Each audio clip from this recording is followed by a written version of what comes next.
As I walked home one evening, the streetlights flickered ominously, casting long, distorted shadows that danced eerily along the pavement. It was well past midnight, and the neighborhood was cloaked in an unsettling silence.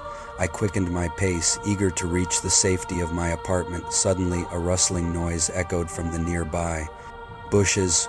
I froze in my tracks, my heart pounding in my chest. Peering into the darkness, I saw movement, a figure emerging from the shadows. At first, I thought it was a trick of the night, but as the figure drew closer, I realized with a sinking dread that it was no ordinary creature.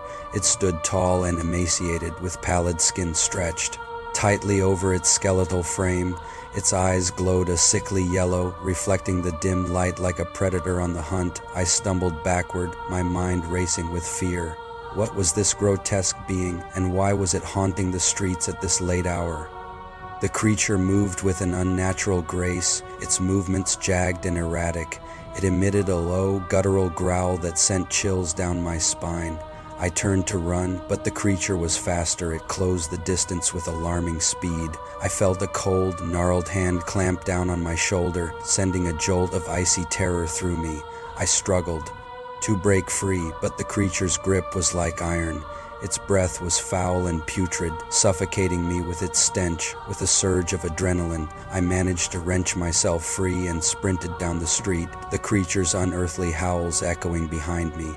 My heart raced as I darted through alleyways and side streets, desperate to evade my pursuer, but no matter how far I ran, the creature was relentless, always lurking just beyond the edge of my vision.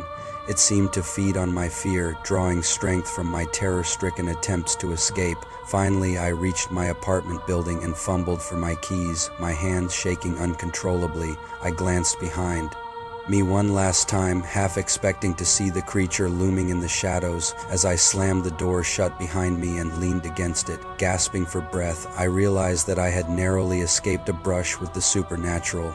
The memory of the rake-like creature haunted my thoughts, a chilling reminder of the horrors that lurked in the darkness. I sank to the floor, shaken to the core by the ordeal. Had I encountered a monster from folklore or some malevolent spirit? The unanswered questions swirled in my mind, but one thing was certain: I would never forget the night I encountered the rake.